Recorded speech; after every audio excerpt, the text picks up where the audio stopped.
асабліва Гомель з беларускіх гарадоў сённяшняй Беларусі. Это унікальны горад, таму што ён імкліва рос у канцы 19-го, пачатку 20-го стагоддзя. І таму натуральна, што его плоть его тела менялася, нарастала, з гэтым і менялася гарадская топанімія. Тым больш она менялася у савецкія часы в сувязі з ідэалагізацыяй, такой імклівай, гвалтоўнай, я б сказаў, ідэалагізацыяй краіны. Таму назвы перамяняліся. У канцы ўжо 20-го стагоддзя старая гомельская топанімія нам амаль не ўжывалася, она ўжо амаль што знікла ў штодзённым ужытку. Ну, напрыклад, я, паколькі сам гамельчук, я не ведаў такіх назваў, ужо якія былі ўласцівы для раёнаў пачатку 20-го стагоддзя. Кагальны роў я памятаю, ўжываўся, але я сам яшчэ в этом раёне бегаў, але вось такія назвы, як Амерыка, Каўказ, я, напрыклад, не памятаю. І натуральна, што мае дзеці ўжо зусім не памятаюць. В актыўным жытку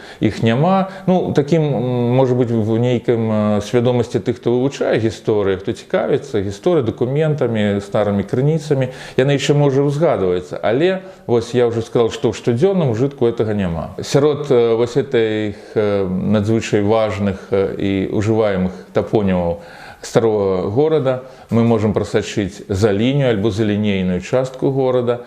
Раней яна не ўваходзіла ўвогуле ў стары так званы горад.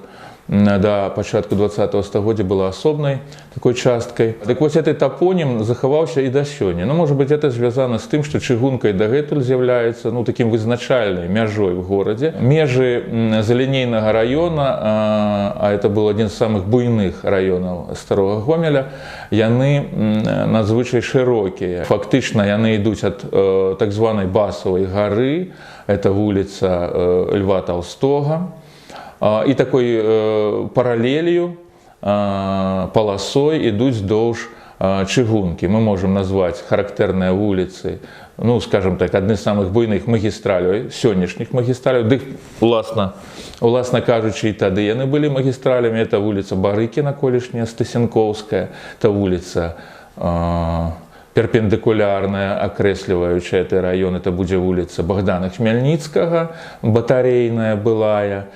І мы на поўначы акрэслім яе Палескай. Она носіць і колішнюю сваю назву, не змяніла з тых часоў. Ну, фактычна, дугой лініі чыгункі вылучаецца. Гэты раён развіваўся зноў жа да рэвалюцыйны час, да 17-го года.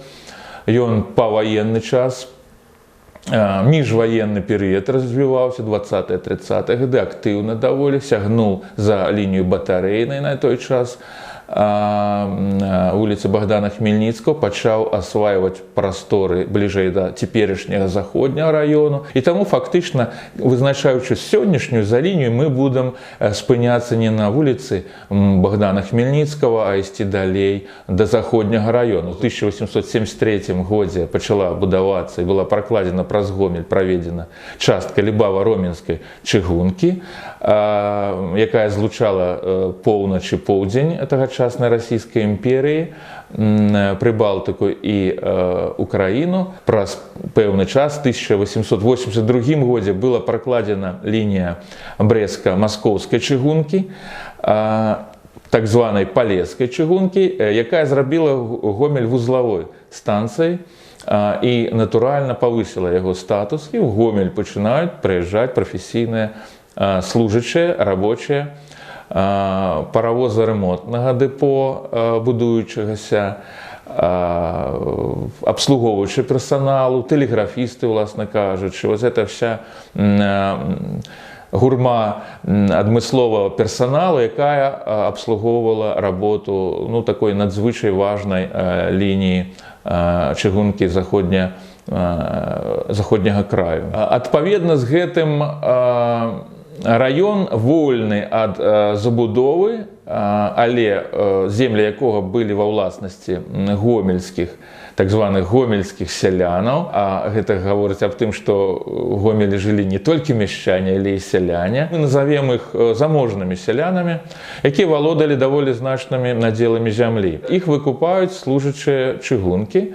Ну, на той час гэтыя землі фактычна былі адрезаны лініяй чыгункі ад асноўнага старога гораду. На той час там ужо мелася забудова, шэраг вуліц, можа быць хаатычна, можа быць невызначаных, але Гомель рос у любым выпадку. Чыгунка не прайшла па ўскрайках, можна сказаць, а трошкі, відаць, адкрамсала ад ужо існуючай забудовы там. Калі мы вывучалі драўляную забудову гэтага раёна, квартал ад вуліцы, сённяшняй вуліцы Украінскай да вуліцы Гомельскай, там сустракаліся дамы прыблізна 90-х гадоў пазамінулага стагоддзя. То бок 1890-е і да нулевых гадоў. Это азначае, што на той час в этой квартале дамы ўжо меліся. Варта сказаць аб унутранай топаніміі гэтага раёну. Там была вялікая сетка вуліц. Ужо на пачатак 20-го стагоддзя Залінія мае ўжо 47 вуліц. Это вялікая сетка вуліц. Раён уяўляецца за, скажем, 40 гадоў свайго існавання, ну, імаверна, так даем яму. Ось такім чынам разросся, што цэлая густая сетка вуліц утварылася. Назва некаторых вуліц была натуральнаю, а некаторых вось яна была такой запраграмаваную. І это таксама магло іграць вось такую аб'яднаўчую імперскую нейкую праграму. Ну вось задаем вуліцу Кіевскую, Ярославскую, яна таксама захавалася да сённяшняго часу. Знікла назва Адэская, цяперашняя вуліца Ракасоўскага, была вуліца Петропавловская.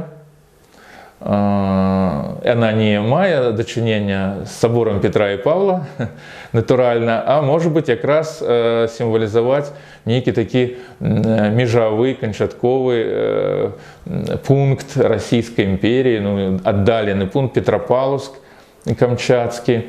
Это цяперашняя вуліца Пятроўскага. Трэба сказаць, що захавалася вуліца Маскоўская. Ну, натуральна, яе не перайменоўвалі, бо сталіца.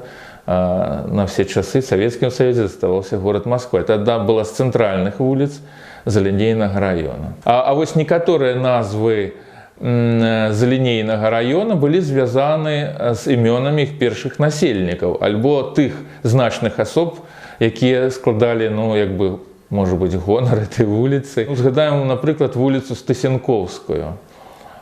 Стасенков – это ось якраз адзін з тых, відаць, багатых землеўладальнікаў, ну, для Гомеля багатых землеўладальнікаў сялянаў, з ліку сялянаў, які,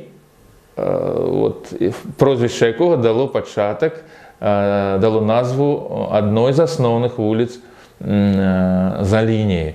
Згадаем вуліцу Радькіна, это цяперашняя вуліца Чкалова, ужо знікаючая, дарэчы, пад новабудоўляй.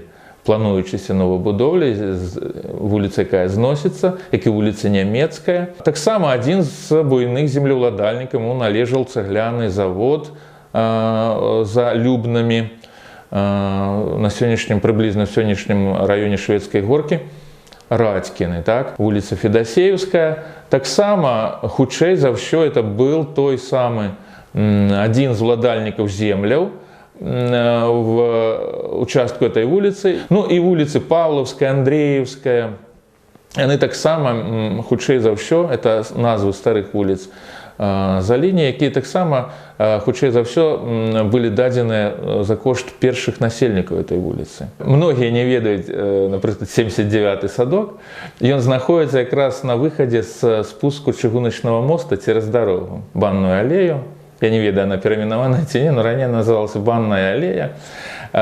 Через вот эту Банную аллею, теперь уже забудованная коттеджами, находится 79-й садок дзіцячы. И там расце, я не побоюсь этого слова сказать, самый старый дуб, былы залінейскі. Это такое магутнае крыжакаватае дрэва, якому, відаць, ужо гадоў 200. Я мяркую, што ён памятаў першых насельнікаў Залінейнага района і правядзенне Лібава-Роменскай чыгункі, якое недалёка знаходзіцца. І ввогуле шмат яшчэ да залінейнага часу этой зямлі. Там раней жа мы ведаем, што знаходзілася вялікі масіў гарэлага балота, так званага, якое было часткай агромнага Кабыльева болота, якое размещалось за Гомелем. И этот дуб, мне падаецца, что он где-то на ўзмежку этого болота, на ўскрайку этого болота и рос. И теперь вось ідзеш и глядишь на это древо могутное и выявляешь, якой, может быть, была залиния, порослая дубами, перолесками дробными, малоуродливые глебы, выдмы пясчаныя, зарослые хвойником, земли селянам, якія паступова освоивали. І тым, чым яна зараз стала цяпер таким актыўным, але драўляным раёнам Гомеля. Немногія гарады Беларусі, не толькі, відаць, Беларусі, могуць пахваліцца на сённяшні час тым, што в цэнтры горада знаходіцца буйнейшы драўляны масіў. Ну, цяпер ён амаль уже не драўляны, напалавіну ён забудаваны ўжо, перабудаваны цаглянымі будынкамі, катэджамі ці тымі карузлікамі, нейкімі хаатычнымі будынкамі, якія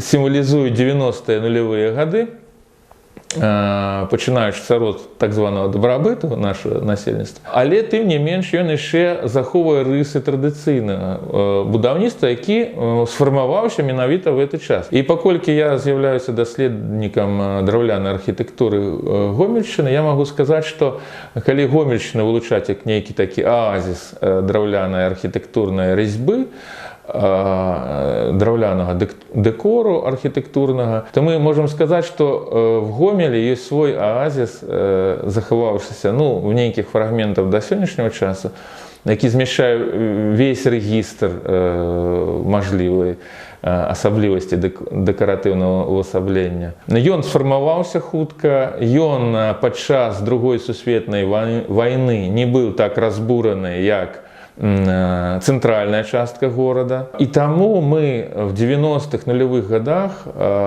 пакуль не пачалась вот эта массовая забудова и перебудова старых будынков, мы назираем надзвычай широкі спектр дэкаратыўных упрыгожванняў, формаў, варыянтаў аздаблення дамоў, які характэрны і для Гомеля канкрэтна, і для ўсёй Гомельшчыны. І таму, канешне, ён з аднаго боку быў надзвычай, можна сказаць, інтэграваным у сельскае асяроддзе. Ускраіны залінейнага раёна заўжды былі ўжо сельскай ускраінай. Там па ўспамінах старажылаў в залінейным раёне многія трымалі тавар, ну, так называюць быдла у нас, скот, свойскую жывёлу. Многія мелі яшчэ асобныя надзелы зямлі па-за межамі залініі у раёнах Лішчынца і прылеглых пасёлкаў, якія таксама цяпер у мяжы Гомеля. Адначасова гэта было месца пражывання, ну, ўжо, власна кажучы, мяшчанаў, гомельскіх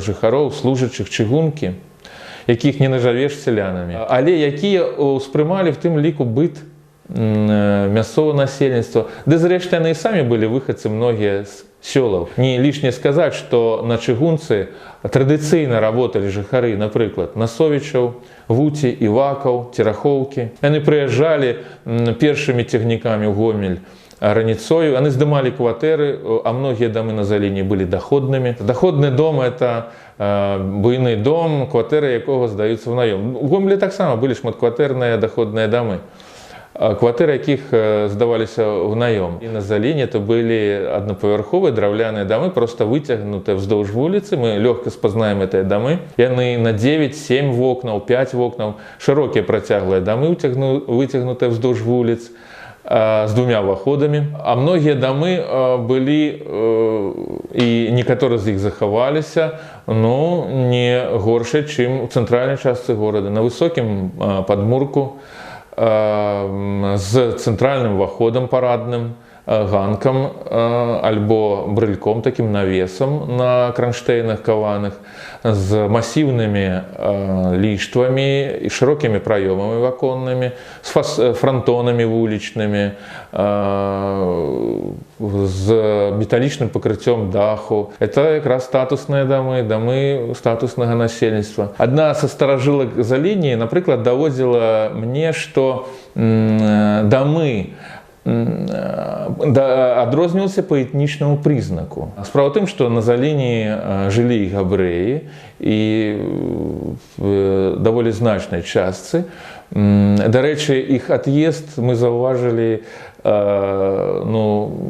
хаця б на тым, што змянілася нейкая культурны склад жыхароў. У 90-х годах, напрыклад, вельмі сур'ёзна адбыўся пераразмеркаванне насельніцтва. Габрэі з'ехалі і што-то страціла за лінія. Дамы габрэяў адрозніваліся сваімі навулічнымі выхадамі. То бок дамы габрэяў мелі вулічныя ганкі. Можа таму, што яны звыкла не мелі буйной, такой развітай гаспадаркі і не мелі гаспадарчых двароў. А многія ж двары менавіта гаспадарчыя мелі і ўваход бакавы, вароты, а не ў дом. І таму габрэі ўваход мелі прямо ў дом, а не во двор. І гэтым іх сядзіба адрознівалася ад сядзібаў іншае насельніцтва. І сапраўды я адзначаў пасля, што тыя габрэі, якія засталіся жыць, тых дамах сапраўды ўваходы былі вулічныя. Адметнасці за лініі на сённяшні час з'яўляецца і брукаванка. Сённяшняя адзіная, застаўшыся ў Гомелі. Все брукаванкі Гомеля ўжо заасфальтаваныя. А вуліца Лещинская – это сапраўдная адметнасць. Я раю всім, хто хоча пахадзіць своими ногами по брукаванцы, адчуць это прыемнае, незабыўнае пачуццё, прыязджаць на вуліцу Лещинскую, е участку от 30 год БССР, это колішняя пажарная улица, до Богдана Хмельницкого, і пахадзіць па ўчастку захаванай брукаванкі. Калісьці яна была на маёй памяці яшчэ да вуліцы Гомельскай, а паступова асфальтуюць. Я спадзяюся, што гэты працэс не будзе працягвацца і брукаванка застанецца. Также была забрукаваная, па словах жыхароў, старажылаў раёна і вуліца Бочкіна, былая Паўлаўская, таксама была забрукаваная. Але гэта бадай былі адзіныя брукаваныя вуліцы за лініяй, яшчэ і батарэйная Богдана Хмельницкого, якія вось заховалі сваё пакрыццё. Натуральна, што вот эта сетка 47 вуліц, она мала чым дапоўнілася, она фактычна захавалася, просто працягвалася. Але яна захавалася да сённяшняга часу, і чалавек нязвыклы, які трапляе на залінію, ён не зразумее, куды ему выходит на вокзал, напрыклад, на вуліцу, на третью школу так званую. Человек не то, что не зразумее, он заблытаецца, не спытаўшы ў мясцовых жыхара. І таму мне многім людзям, якія заблыталіся в сетцы вуліц за лініі, даводзіцца тлумачыць, як выйсці да таго ці іншага месца. Таму што это сапраўды лабірынт, сапраўдны лабірынт Гомеля, і не ведаючы, не маючы адпаведнага досведу, цяжка трапіць патрэбнае месца, што вельмі важна выбрацца да патрэбнага месца. Канцэптуальны план па заліні – это і паступовая забудова шматпавярховымі дамамі, бо это месца ў цэнтры горада. Натуральна, што любыя гарады яны развіваюцца ад цэнтра, і варта прадугледзець забудову, паступовую забудову гэтага раёна. Але мне падаецца, што раён за лініяй не павінен знікнуць, ператварыўшыся ў звычайны шматпавярховы квартал. Это не новая думка, мы с такой охранительной, я бы сказал, частки городских жыхароў, мысляроў, філосафаў, гісторыкаў, а тым, каб захаваць, часткова захаваць фрагменты за лініі, таму што яны дагэтуль захоўваюцца, можа быць кампактна, захаваўшы это в пэўным раёне, в пэўным квартале, скажем, в раёне той же захаванай брукаванкі. альбо в некалькіх кварталах, это цалкам нармальна, калі нават прыгожа, я б сказал, хаця эта ідэя не культивируется, вельмі прыгожа, калі кварталы шматпавярховай забудовы, дарэчы, вельмі шматпавярховай, кантрастуюць з якраз такімі натуральнымі кавалкамі, в тым ліку і забудовы, акультуранай і скампанаванай, якія ствараюць пэўныя зялёныя зоны. Зялёныя зоны, пэўныя такія прысады в цэнтрах буйных гарадоў. Мне падаецца, што павінны быць захаванымі старая топанімія, наколькі это мажліва. По-моему, Залінне не все страціла, і варта проста асобныя часткі дапоўніць. Не трэба мяняць вуліцу Ракасоўскага, таму што там сапраўды знаходзіўся штаб ягонага беларускага фронта, але, напрыклад, чаму не вярнуць назву Паўлаўскай, назву электрычнай, не в тым, можа быць, аб'ёме, які калісьці быў, частку хаця б. З іншага боку, паколькі это ось частка, якая тычыцца топаніміі, розных момантаў захавання старых уласцівасцей Гомеля, старых нейкіх пазнатак Гомеля, яна звязана хутчэй з нематэрыяльнай адчуваннем, з метафізікай звязана. Таму што меркантильна, людзям, якія меркантильна разважаюць, цяжка давесці, прынцыпова пазіцыі трымаюцца, цяжка давесці тое, што трэба захоўваць вось такія акалічнасці існавання Гомеля. Сапраўды эканамічней для сённяшняга чалавека прагматычнага пабудаваць квартал шматпавярховікаў, чым захаваць, скажем, старую забудову, уклаўшы ў гэта немалыя грошы. Але гэта звязана з нейкім самаадчуваннем чалавека, з нейкай годнасцю, я б сказаў. І калі гэта годнасць ёсць, цяжка вось так вот нарадзіць у чалавека нейкімі адпаведнымі дзеяннямі. Калі яна паступова выхоўваецца, здабываецца, яна абавязкова дае аб сабе знаць. І калі вось эта годнасць гамяльцоў перавысіць нейкую крытычную масу, гэта будзе мажліва захаваць асаблівасць Гомеля і Гомельшчыны. Таму што, апроч нашага горада, я ўжо акрэсліў, на Беларусі такіх асаблівасцяў, я маю на ўвазе драўляную забудову і асаблівасцей, топаніміі канкрэтна взятай, нідзе больш няма. І таму, калі мы не парупімся аб гэтым, да нас ніхто не прыедзе і не зробіць нам адпаведную праграму, адпаведную акцыю. Таму мне падаецца, што это справа бліжэйшага часу.